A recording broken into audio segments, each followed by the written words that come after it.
우주 만물은 정말 탁월한 지혜와 능력을 가지신 창조주가 창조하신 것입니다.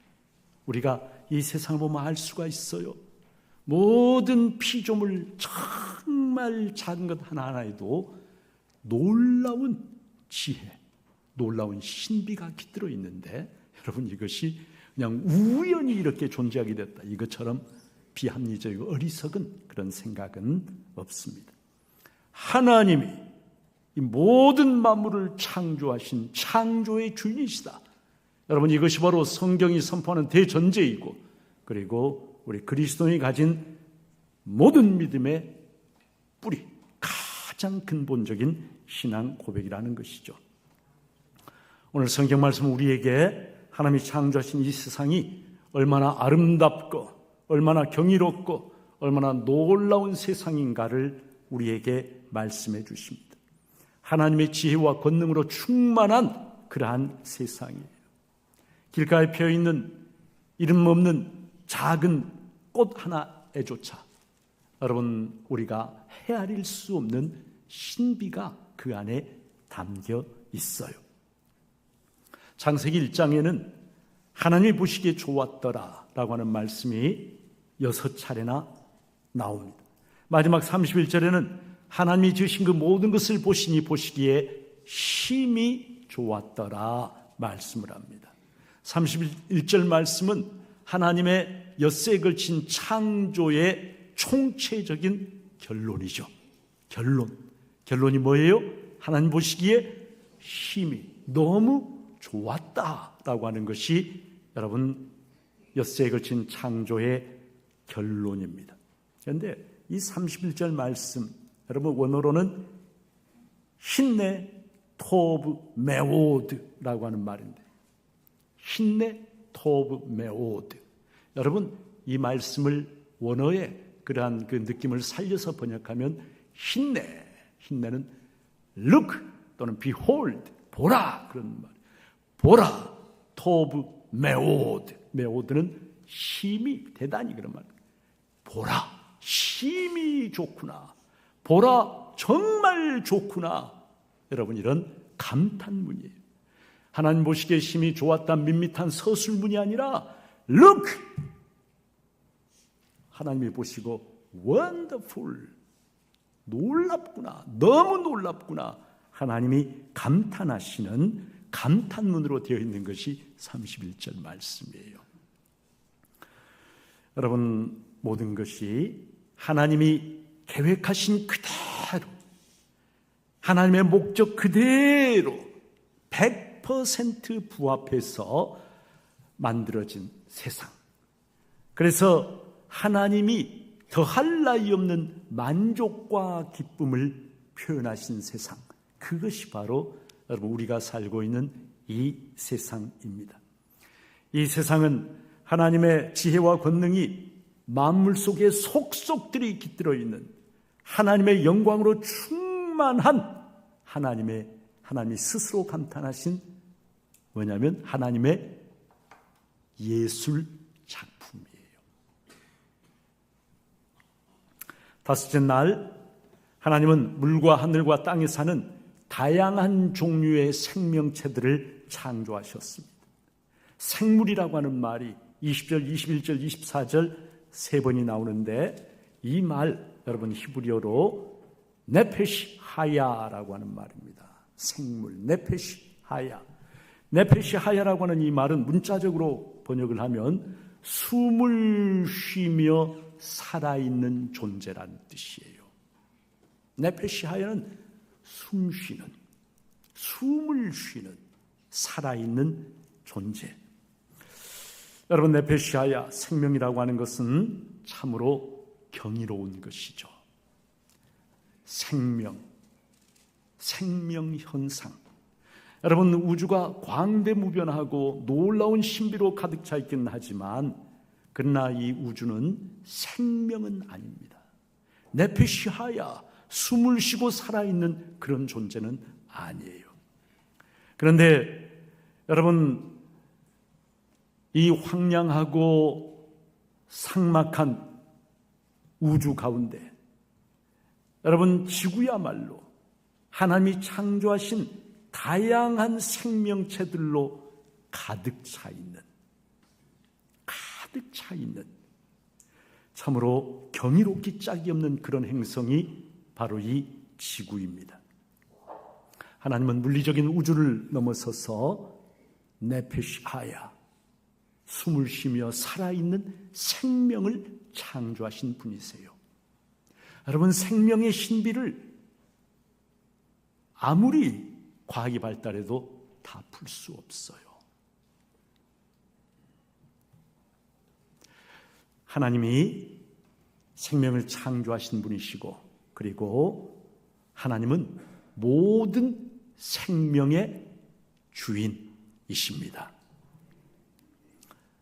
숨을 쉬고, 정도의 차이는 있지만 다 의식을 가지고 있어요. 그리고 하나님께서 그들에게 생식하고 번식하는 능력을 주셨어요. 네페시하야, 살아있는, 숨쉬며 살아있는 이 존재 생물에게요. 생명이라고 하는 것, 여러분, 하나님이 창조하신 이 놀랍고 아름다운 세상에서 하나님의 선하심을, 하나님이 얼마나 선하신 분이신가를 마음껏 누리면서 하나님의 그 선하심에 반응하도록 초대받은 존재가 바로 생명입니다. 하나님은 다양한 생명체들이 각자의 생명을 마음껏 누릴 수 있도록 거기에 걸맞는 가장 이상적인 환경을 다양한 생물체들에게 베풀어 주셨습니다. 여러분, 하나님은 물에 사는 생물, 물고기죠. 총칭해서 우리가 물고기라고 얘기를 합시다. 물에 살기에 가장 알맞게, 그리고 공중을 나는 새는 새들이 날아다니기에 가장 알맞게, 육상에서 사는 동물들에게는 또 거기에 가장 알맞는 다양한 재능을 주셔서 그들이 하나님의 선하심 속에서 살아갈 수 있도록 그렇게 하셨습니다. 여러분, 사람이 멸종시킨 동물들은 있지만, 그러나 이 땅에 살기에 부적합해서 그냥 스스로 멸종돼버린 그런 동물은 없어요. 하나님 다 특별한 재능들을 하나씩은 주셨어요. 여러분, 개는요 후각 능력이 엄청나게 발달해 있습니다. 개의 후각 능력은 우리 인간이 가진 후각 능력의 몇 배나 되는지 아세요?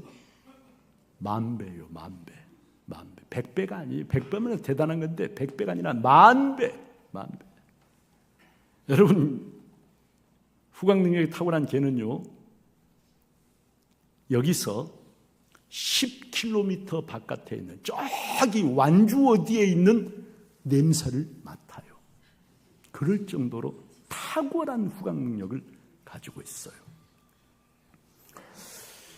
여러분, 땅을 이렇게 보면 개미가 막 이렇게 돌아다니고 있죠. 개미를 보면서 놀랍다는 생각하십니까? 그냥 개미가 지나가네. 우리는 미물로 생각을 해요. 그런데요, 개미가 알고 보면 대단한 생물이에요. 개미는요, 사람 뺨칠 정도로 놀라운 사회성을 가지고 있습니다. 사회를 이루어요. 혼자 사는 게 아니라 사회를 이루어요.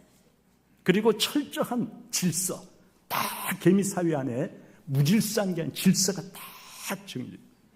그리고 각자가 하는 일이 전부 다 그 개미의 체형과 상태에 따라 가지고 이게 분업이 돼 있어요.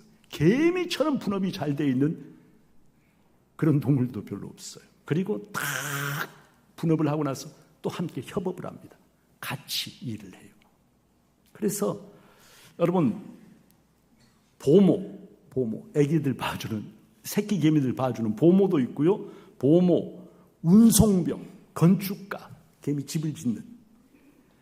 그 다음에 전투병도 있어요. 적이 침투해 들어오면 앞장서 싸우는 전투병, 정찰병, 사체 운구자, 자기 몸보다 10배나 큰 그런 곤충들의 사체를 개미 서너 마리가 붙어 끌고 와요, 이걸. 역할이 너무 잘 세분화되어 있고 같이 협업을 합니다. 근데 개미들은 도대체 어떻게 의사소통을 할까? 말도 못하는데, 여러분, 개미가 약 40여 정도의 호르몬을 분비를 한다 그래요. 근데 이 호르몬이 다 거기에 담긴 의미가 있어요. 어떤 개미가 어떤 호르몬을 딱 분비를 하면 그 냄새를 맡고 다른 개미들이 무슨 뜻인지를 다 안다는 거예요. 여러분, 놀랍지 않습니까? 제가 예전에 어느 관광지에 갔다가 어떤 중국 사람이 길가에 앉아가지고 이렇게 그 현미경 같은 것을 들여다보면서 작은 쌀알 하나에 한자를 거기다가 이렇게 새기고 있더라고요. 쌀알에다가. 여러분, 쌀알에다가 여러분 글자 한자라도 새길 수 있겠어요? 우리로서는 어림도 없는데 현미경을 들여다보면서 한자를 이렇게 써놓는데 몇 글자를 썼냐면 20몇 글자를 써놓아요. 그 작은 쌀알 하나에. 그거 보고 정말 깜짝 놀랐는데, 그런데 하나님은 그런 정도가 아닙니다. 그런 정도가 아닙니다. 작은 씨앗 하나의 하나님은 한자 20몇 자가 아니라 수천 페이지에 달하는 엄청난 양의 정보를 거기에 담아 놓으세요.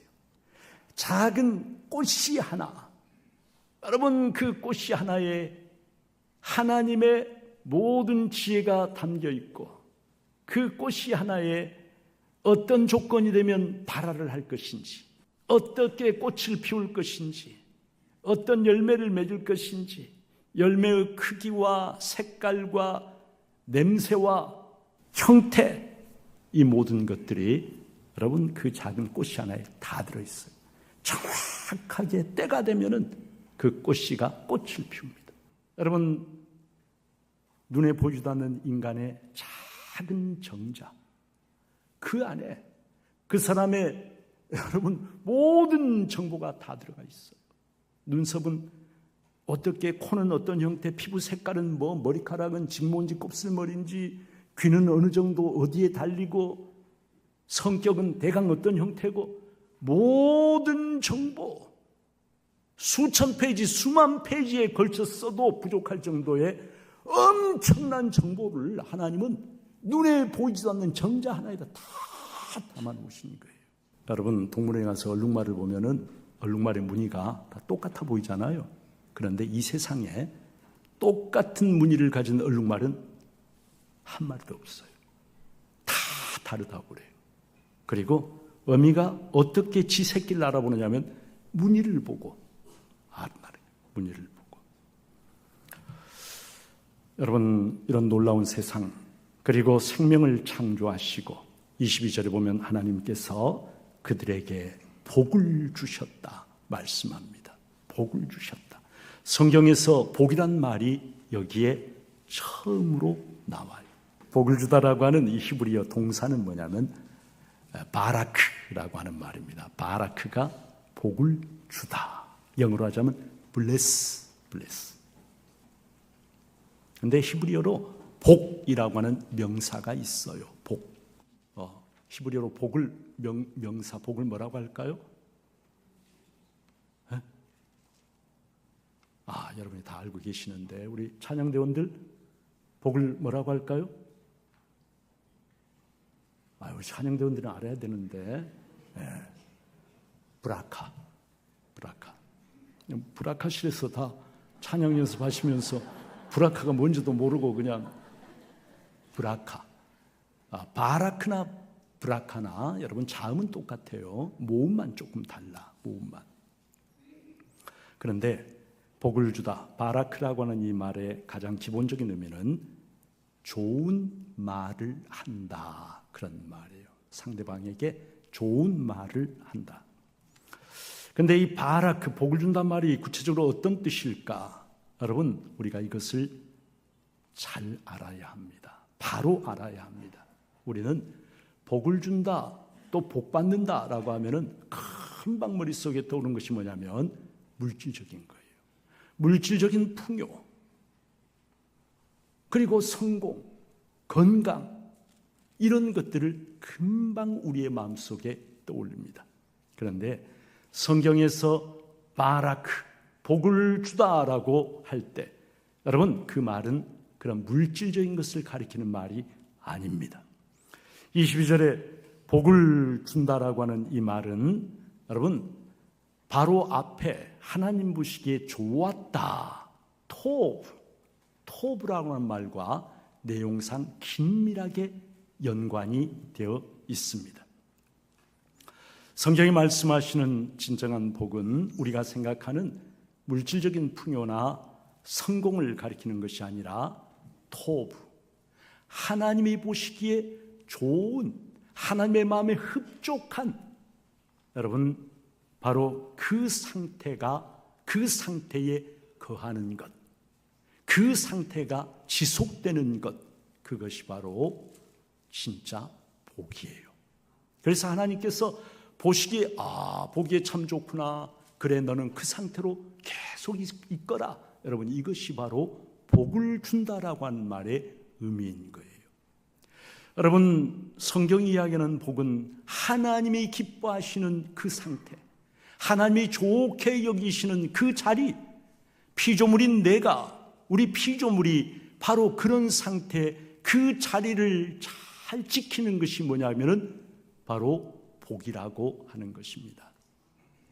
그래서 여러분 시편 1편에 보면은 복 있는 사람은 누구라고 이야기합니까? 악인들의 꾀를 따르지 아니하며 죄인들의 길에 서지 아니하며 오만한 자들의 자리에 앉지 아니하고 오직 여호와의 율법을 즐거워하여 그의 율법을 주야로 묵상하는도다. 여러분 악인들의 이제 꾀, 또 죄인들의 길, 오만한 자들의 자리가 문제인 거예요. 하나님이 기뻐하시고 하나님이 흡족하게 여기시고 좋게 여기시는 자리가 아니라 엉뚱한 자리에 가 있는 거예요. 그리고 하나님이 정말 좋게 여기시는 자리는 어떤 자리냐면 바로 하나님의 율법, 하나님의 말씀을 주야로 앉아서 거기에서 묵상하고 읊조리며 하나님의 뜻이 무엇인가를 묻고 깨닫는 그 자리가 복 있는 자리이고, 그 자리에 있는 사람이 어떤 사람이라고요? 복이 있는 사람이라는 거예요. 오늘 하나님의 말씀을 듣고 하나님을 높여드리고 하나님을 즐거워하고 이 자리가 어떤 자리? 복 있는 자리, 복 있는 자리에 앉아있는 여러분은 복된 사람이라는 것이에요. 여러분 아무리 세상에서 돈을 많이 벌고 물질적으로 풍요하다 할지라도 하나님이 기뻐하시는 그 자리가 아닌 엉뚱한 자리에 있는 사람은 결코 성경이 이야기하는 복된 사람도 아니고 복된 자리도 아닌 거예요. 그러나 내가 오늘 비록 세상에서 가진 것이 없다 할지라도 하나님이 기뻐하시는 그 자리, 하나님이 흡족하게 여기시는 그 자리에 앉아있는 사람이 어떤 사람? 복 있는 사람인 거예요. 날씨가 춥고 길이 미끄럽고 힘들고, 제가 개인적으로 말씀드리면 너무 죄송하지만 앞에 앉아 계신 우리 연세 드신 권사님, 또 요양병원에서 매 주일마다 저렇게 예배 나오시는 소정순 권사님, 이 자리를 사모하고 이 자리에 나와서 새 힘을 얻고 이 자리에서 주의 말씀을 듣고 이 자리를 통해서 천국 소망을 가지고, 그런 이 자리가 복 있는 자리고, 복 있는 자리에 앉아있는 사람이 복이 있는 사람인 거예요. 사랑하는 여러분, 그런데 하나님이 창조하신 이 아름답고 경이로운 세상, 하나님이 복을 주신 이 세상, 여러분 이 세상이 바로 인간의 죄악과 탐욕, 그리고 인간의 무절제한 욕망 때문에 병들고 신음하고 탄식을 하고 있어요. 로마서 8장 22절, 피조물이 다 이제까지 함께 탄식하며 함께 고통을 겪고 있는 것을 우리가 아느니라 말씀하시는데, 인간이 오직 자기 욕망의 충족을 위해서 하나님이 창조하시고 하나님이 감탄하신 이 세상을 무자비하게 짓밟아버리고 있어요. 무자비하게 짓밟아버리고 하나님이 세워놓으신 창조의 질서를 다 무너뜨려 버리고, 그리고 하나님의 선하심을 누리도록 창조된 다른 생명체들을 무자비하게 착취하는, 여러분, 폭군이 되어서 이 세상을 자기 마음대로 마치 자기가 창조한 것이나 되는 것처럼 그렇게 하고 있는 인간, 하나님의 창조 세계를 짓밟고 있는 건 여러분 거대한 코끼리나 사자가 아닙니다. 인간입니다. 인간이 자기의 죄악으로 영혼이 병들어서 자기가 창조주인 것처럼 착각을 하고, 창조주 하나님의 말씀에 정면으로 거역을 하고, 창조주 하나님이 명하신 그 자리를 완전히 이탈해서 엉뚱한 자리에 앉아서 이 세상을 파괴시키고 있다는 거예요.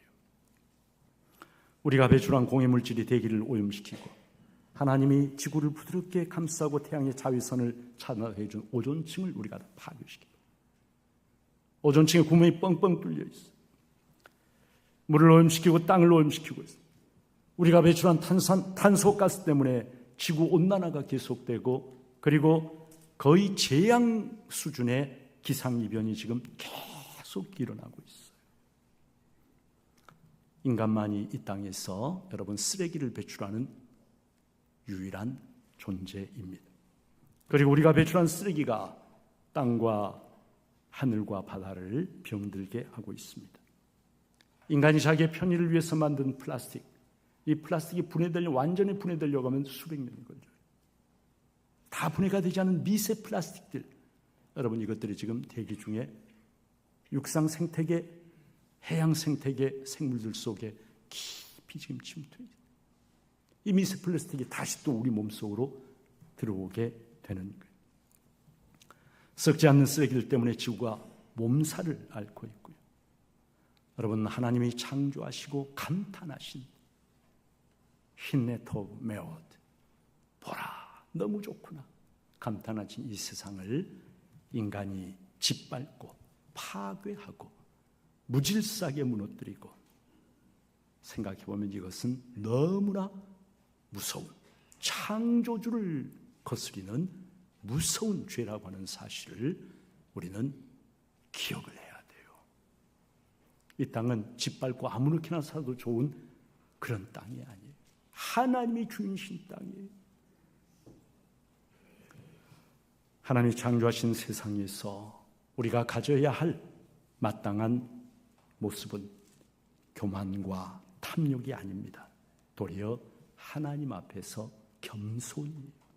나는 피조물에 불과한 하나님 앞에서 겸손, 그리고 하나님의 지혜와 권능을 기뻐하고 높여드리고 영광을 돌려드리는 그런 자세, 바로 그것이 하나님이 저와 여러분 우리에게 기대하시는 마땅한 자세라는 것이죠. 그리고 우리가 하나님이 기뻐하시는 자리, 하나님이 좋게 여기시는 그 자리, 여러분 복된 자리, 그 자리에 있는 성도들이 되어야 하지 않겠습니까? 저와 여러분이 그 자리를 이탈해서 엉뚱한 자리, 하나님을 거스리는 자리, 그리고 하나님의 창조 세계를 짓밟는 그런 자리에 있다고 한다면 그것처럼 어리석고 비극적인 일은 없을 것입니다. 바라기는 우리 중부의 모든 성도님들이 오늘 하나님의 말씀 앞에서 내가 있어야 할 바른 자리가 어떤 자리인가를 깨닫고, 하나님이 좋게 여기시는 복되다고 말씀하시는 그 자리 잘 지키면서 하나님을 즐거워하고 하나님께 영광을 돌려드리는 복된 귀한 하나님의 백성들 되시기를 주님의 이름으로 축복합니다.